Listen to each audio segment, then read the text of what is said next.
All right, gang. Today we have some nice George Orwellian nightmares from the billionaire class.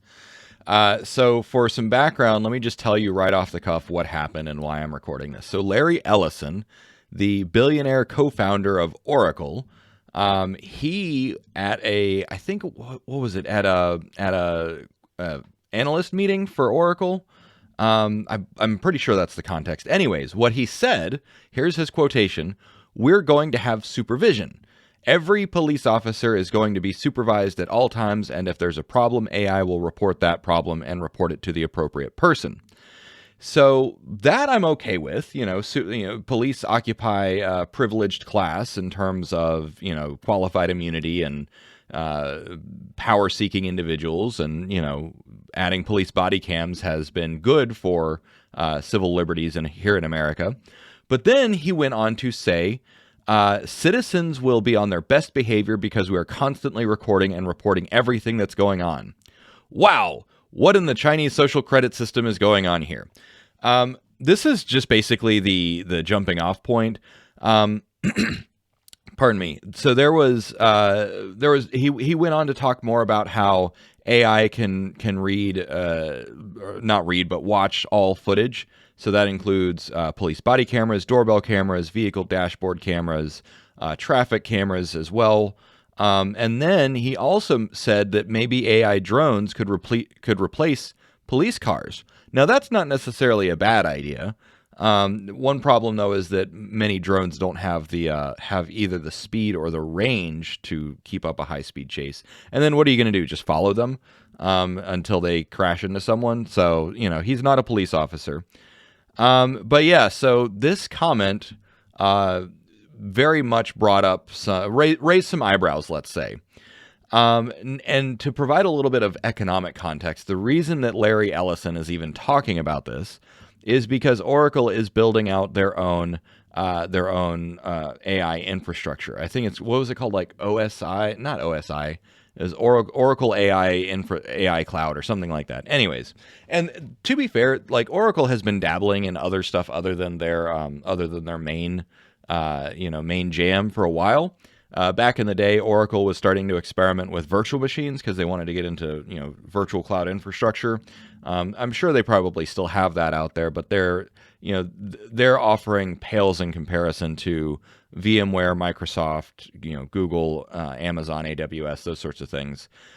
So likewise, they're kind of raising their hand and saying like, look, I can do AI too. And the fact, so let's just perseverate for a little bit on the fact that a billionaire has this fantasy of monitoring the whole world. This is, you might say like it was a Freudian slip, maybe a momentary lapse in judgment, maybe he was just riffing. But according to the reports, he was very excited when he was talking about this. So why would it be that a billionaire, when he thinks about building out his own AI infrastructure, one of the first things that he goes to is just monitoring the whole population? And what I think that this kind of underscores is that billionaires often live in a very different world from you and I. They have private security, they have private islands, they have private bunkers. They very much live apart from a vast majority of humanity. In that respect, from a social perspective, they're kind of an aberration. And I don't mean an aberration in that like billionaires shouldn't exist, billionaires are unethical. That's a separate conversation, which I think that billionaires are a symptom rather than a cause. They're a symptom of a system. Anyways, but what I mean by social aberration is that humans are not meant to live in that situation. And actually, some of you have pointed out, what was the name of the show? Succession, I think, where basically even people that aren't billionaires, even just rich people in families, often have those kinds of same social issues that they have in that TV show Succession. I'm pretty sure it was Succession. Anyways, one of the things that they show in that TV show is when you're getting old, like nobody actually likes you, nobody actually wants to be around you, they just want your money. And this is actually one of the reasons for me personally, I don't really want to be any more rich or famous than I am. I'm not rich. Like I'm very solidly middle class. But I also like, I've stopped doubling down on like, subscriber growth and stuff because I'm more than famous enough. And at this point in my life, I don't want to deal with being any more famous. And to think that there are people that are several orders of magnitude more rich and more famous than myself, it's like, I can't imagine what that would be like.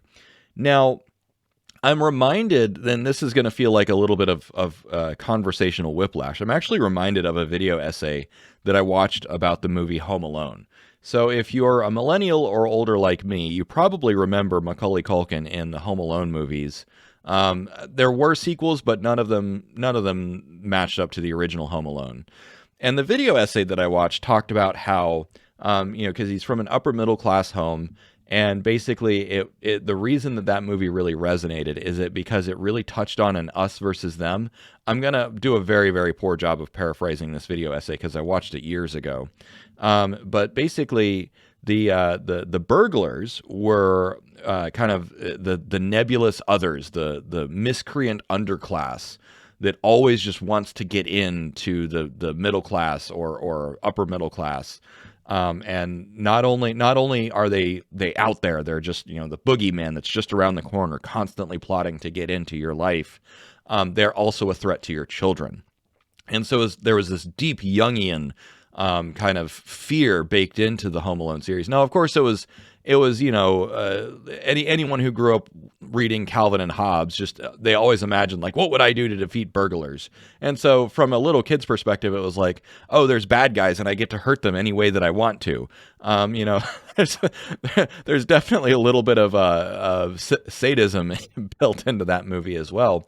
But again, it's also this othering idea, this like, oh, well, I'm one class, I'm middle class, and here's some low class people, and therefore I get to treat them however I want. They're the bad guys. And what kind of the vibe that I got from this Larry Ellison incident was that he's like Macaulay Culkin's family, like, oh, just keep all the bad guys out. Keep all the bad guys out, keep them all down. And this is why that I think that sometimes people react to, news about bad guys doing stuff is like, that person deserved it.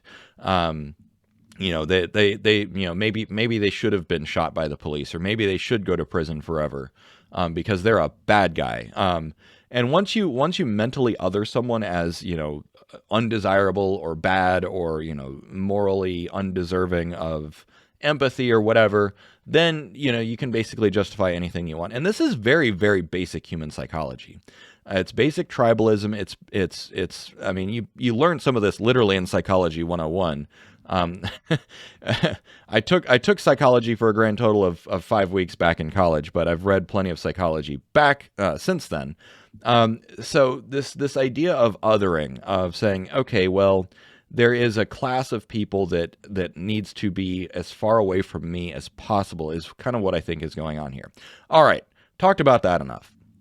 So my initial reaction to Larry Ellison's quotation was something along the lines of, just because you can doesn't mean that you should. And also, this is why we live in a nation where we abide by the rule of law, not the whims of billionaires. And it's also why we have written down on paper our first principles in terms of what the role of government should be. And that includes things like,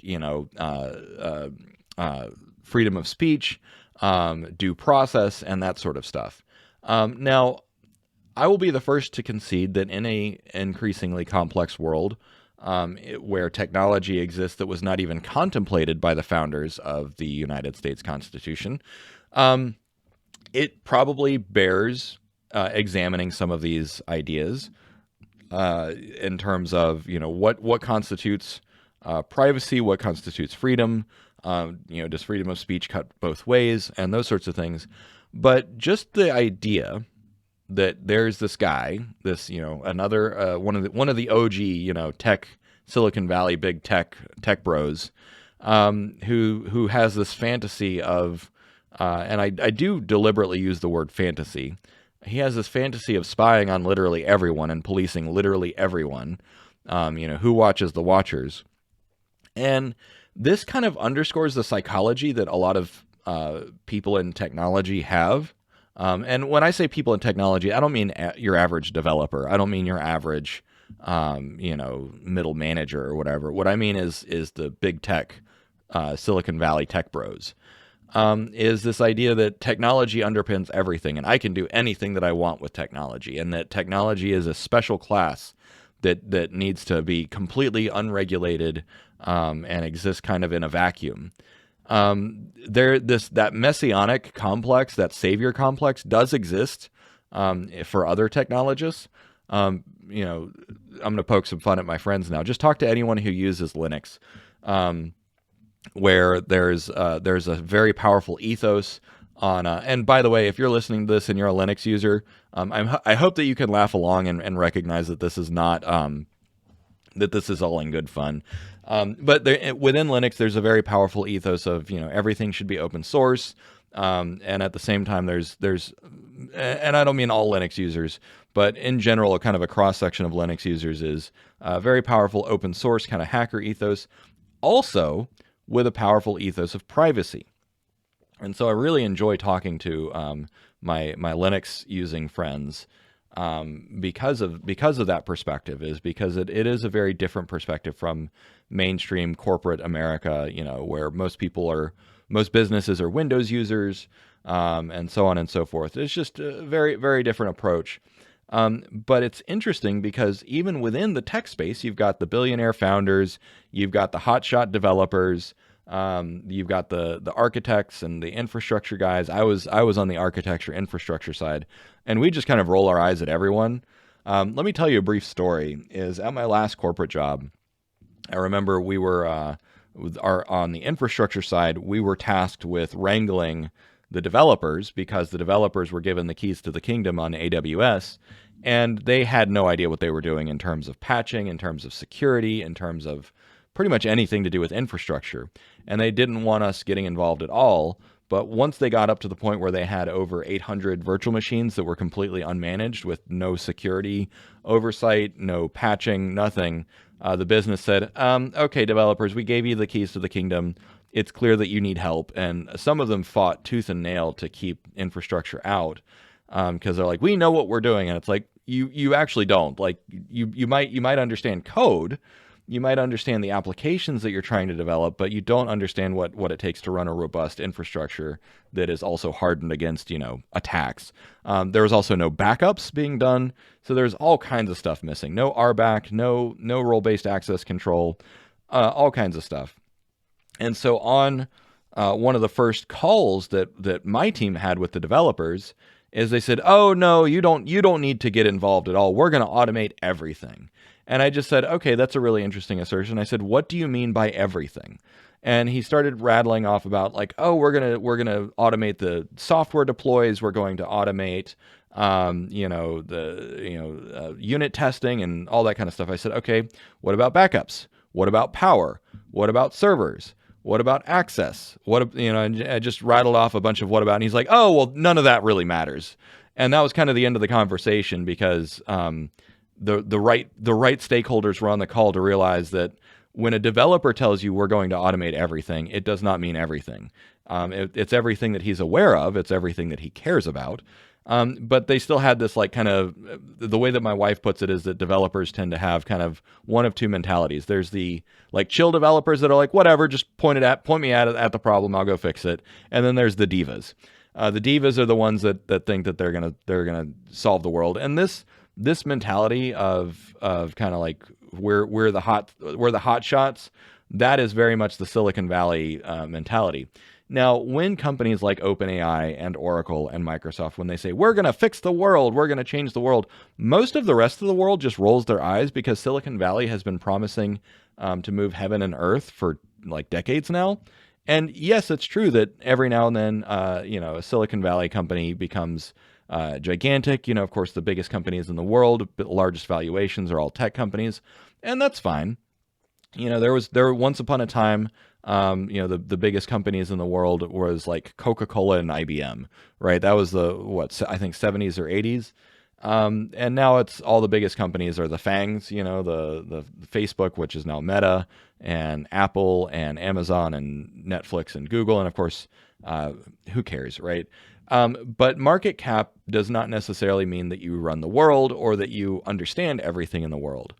And so the reason that I went on this long, long, long tangent is because what I have noticed the more that I engage with, whether it's Silicon Valley insiders or tech startup people, is there is definitely this tunnel vision that happens.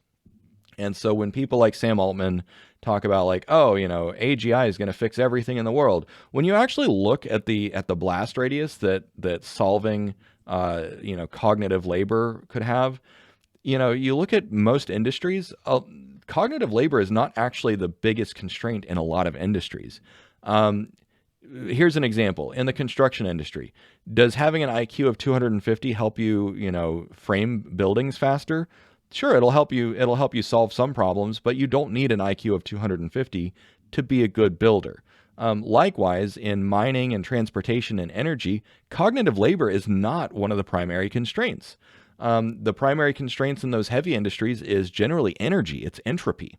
And so AGI will not solve that, not immediately. Now you might say, well, AGI could contribute to nuclear fusion. It could, the need for extra energy is going to force us to overhaul our power grid, which means that we'll have, maybe 10 years from now, we'll have 10 times as much energy available, something along those lines. Yes, there's definitely going to be knock-on effects. There's definitely going to be technological spillover effects. But at the same time, everyone looks at the world through their lens. Everyone looks at the world through what they are most experienced with. And so Larry Ellison, who probably, if I had to guess, has never really studied public policy or police, law enforcement or anything along those lines. For him, and certainly someone who is able to say like we can just monitor everyone, he certainly has not studied history or political theory or constitutional law. And so for him, as a tech guy, as a tech bro, for him it just makes sense. Like, oh yes, this is within the realm of possibility, therefore we can do it with technology. A lot of these kinds of guys do not like nuance in these conversations. They don't like the pushback because they like to believe that they're the super geniuses that their fanboys tell them that they are. And yes, they are very smart in their own domain, but there's several things going on here. So number one is halo effect. So halo effect, also sometimes called like false authority, but halo effect is easier to remember. So the halo effect is basically whenever you actually here, let me just bring it up. Halo effect definition, because I don't want to lie to you on accident. The tendency for an impression created in one area of influence to influence opinion in another area. So if someone is very attractive, you're going to think, okay, well, they're probably smart and trustworthy. If someone is really rich, you're going to assume that they're intelligent and whatever else. So that's the halo effect. And so when someone has this aura of, I am super successful, I have a lot of confidence, that's one thing. So then there's false authority. No, not fake, false, authentic. False authority fallacy. So this is similar but different. Not appeal to authority. Yeah. The false authority fallacy, known as the appeal to authority fallacy, maybe it is the same thing, is a logical fallacy that occurs when someone's opinion is used as evidence to support an argument, but the person is not a legitimate authority on the subject. Okay, yes, that's what I was thinking. So, when someone says, well, I'm a doctor, right? And there's lots of criticism of various people out there like Jordan Peterson and other people saying, well, he's a doctor, he's smart. There's been a lot of pushback lately against other people like Yuval Noah Harari, who published his book Nexus, which talks about like information theory. And for people who are fans of Yuval Noah Harari, that's like, okay, great. I tried to read his follow-up book to Sapiens called Homo Deus, but it was like, the dude wants to be a sci-fi author, but he doesn't have the courage to write a sci-fi novel. And I'm pretty sure that that's like, because Homo Deus is like, we're going to do this, this, and this. It's like, but dude, you're a cultural anthropologist, like, or a historian. I don't even know what his education is, but it certainly isn't technology. And so as a technologist, I just look at this guy like, okay, you don't actually know what you're talking about with technology. You're just guessing. And I think that the same thing happened with Nexus, and a lot of people have panned his book, Nexus. It's like, okay, you don't know that much about information theory or technology, and you're just way, way eccentric from your actual area of expertise. So going back to Larry Ellison, he's outside of his area of expertise. His area of expertise is databases. Databases, not surveillance, not constitutional law, not artificial intelligence. And so he keeps dabbling in stuff that is not his home base. And you know, I think that Oracle's market share proves that. Like, if they were good at cloud computing, they would have a larger market share of cloud computing. Last I checked, they had like less than 5%. Let me just do a quick search. Let's see, what is Oracle's market share of cloud computing? Because if he was an expert in cloud computing, they would have a larger market share, but he's stepping outside of his comfort zone. And likewise, a bunch of other experts do the same thing. Okay, Oracle's global cloud market share was estimated to be around 2 to 3%. So they, despite this halo effect, despite this guy being a tech genius, right? He's only managed to carve out 2 to 3% of the market share. Now, to be fair, their infrastructure as a service category was a little bit better, where they have about 13% of market share, which is not bad. But 2 to 3% of total cloud computing, that's not very much. That's, you know, they're piddly. So at the same time, a lot of these kinds of guys, they also mistake their own authority. They mistake their own success and say, well, because I'm a genius over here, and he might have an IQ of 180, but raw horsepower, like raw mental power alone, does not compensate for lack of experience or lack of learning or lack of rigorous knowledge in another domain. And this is another thing, and I will be the first to admit that I personally have fallen victim to that, because people are like, oh, Dave, you're so smart. And then there was a really great video essay that I watched. I think it was Dr. Anna Psychology. She actually explained what's going on, both in the people who ultimately think that they're authorities and everyone else who also thinks they're authorities. And so I'm going to be a lot more careful about this in the future. I've also talked to a behavioral psychologist who talked about the psychology of experts and that sort of thing. And so what happens, and I have had this personally happen to me, is, oh, hey, Dave, you're really good with artificial intelligence. What about this other thing? And then the social expectation is that, well, since you're really smart about this one thing, help me understand all this other stuff going on. I'm like, okay, this is clearly the expectation now. So I was just reacting to the expectations that were put on me by, you know, my audience, by the technologists that and the companies that came to me for consulting. And so realizing, like, oh, that was the inflection point. That's the moment where it's like, you know, someone goes to Larry Ellison or Elon Musk or whatever, and says, hey, you built SpaceX, great. Now solve this other problem, or tell me what else is going on. And so there's this expectation that smart people have all the answers. And so then the smart people, like myself, and the people that are many orders of magnitude more successful than me, the expectation is they also have all the answers. They have more answers. And so to not let people down and to kind of play into that, they say, yes, I do have all the answers. And so Jordan Peterson has done the same thing. Elon Musk has done the same thing.